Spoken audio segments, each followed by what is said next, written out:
बीरबल और खाली थाली। बादशाह अकबर ने अपने सभी मंत्रीगणों को उपहार देने की घोषणा की।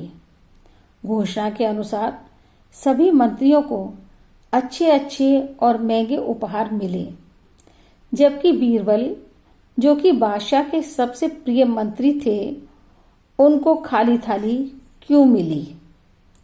चतुर बीरबल की कहानियों में आज हम सुनेंगे खाली थाली। हम सभी ये जानते हैं कि बीरबल बहुत अधिक चतुर एवं बुद्धिमान थे। इसी कारण बादशाह अकबर के सभी मंत्रियों में उनकी गणना प्रथम नंबर पर होती थी। बादशाह का बीरबल के साथ आत्मीयता देखकर अन्य मंत्रीगण बहुत ज्यादा जलते थे और बीरबल को नीचा दिखाने के कुछ न कुछ प्रयत्न करते रहते थे।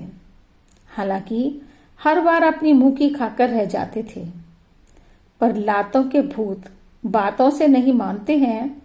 वही दरबार के अन्य मंत्रियों का भी हाल था। एक दिन सभी मंत्रियों ने बीरबल को नीचा दिखाने के लिए एक योजना बनाई। सभी मंत्री मिलकर बादशाह के पास गए और कहा, जहांपनाह, बीरबल में ऐसा क्या है जो आप हमेशा उनको ही इतना अधिक महत्व देते हैं, जो कि अन्य मंत्रियों को नहीं भाता है? अकबर पहले तो सुनते रहे, फिर बोले, बीरबल वह व्यक्ति है जो अपनी तेज बुद्धि और अक्लमंदी से मुश्किल समस्याओं को चुटकियों में हल करने की क्षमता रखते हैं। इसलिए ही मैं सबसे ज्यादा उनका सम्मान करता हूं, मान करता हूं।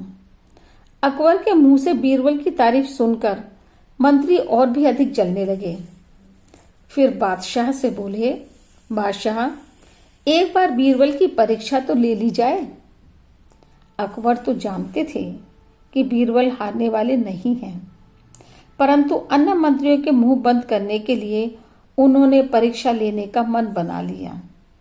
सभी मंत्रियों से बोले, ठीक है, जैसा तुम चाहते हो, मैं तैयार हूं।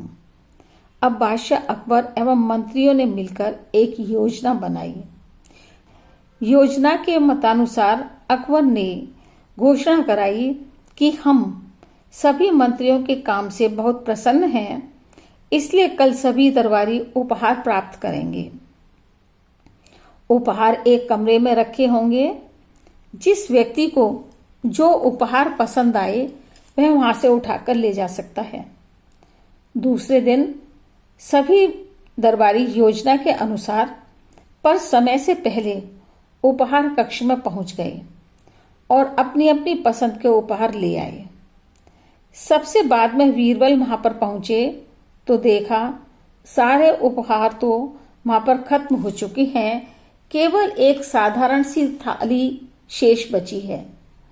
तभी उस कक्ष में बादशाह के साथ साथ सभी दरबारी भी पहुंच गए और बीरबल को नीचा दिखाने के लिए उनके ऊपर हंसने लगे।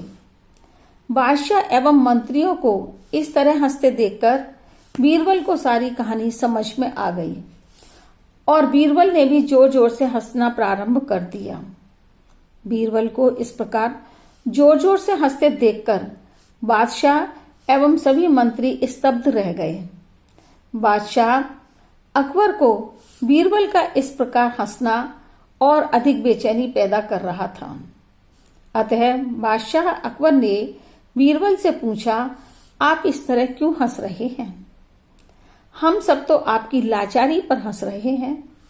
बीरबल बोले, मैं भी आप लोगों की लाचारी और बेबसी पर हंस रहा हूं। बादशाह ने आश्चर्य से पूछा, हमारी लाचारी पर हंस रहे हो? वो कैसे बीरबल? बीरबल ने कहा, बादशाह, आपके राज्य में इतनी ज्यादा कंगाली है कि आपने उपहार देने के लिए खाली थाली रखी है। गरीब से गरीब व्यक्ति भी उपहार में खाली थाली नहीं रखता है। क्या कभी कोई किसी को खाली थाली उपहार में देता है? बीरबल की बात सुनकर बादशाह अकबर बहुत लज्जित एवं शर्मिंदा हुए और अपने खजांची से बोले, ये थाली हीरे और जवाहरातों से भर दी जाए। देखते ही देखते बीरबल की थाली हीरे जवाहरातों से भर गई। बीरबल ने थाली उठाई और मुस्कुराते हुए दरबार से निकल गए। देखा दोस्तों, एक बार फिर बीरबल ने अपनी बुद्धि चातुर्य के बल पर सबको मात दे दी और अपनी होशियारी के बल पर खाली थाली के स्थान पर सबसे कीमती उपहार पाया। दूसरी तरफ हमेशा की भांति इस बार भी मंत्रीगण अपना सा मुंह लेकर राज दरबार से बाहर निकल आए और हार का सामना करना पड़ा।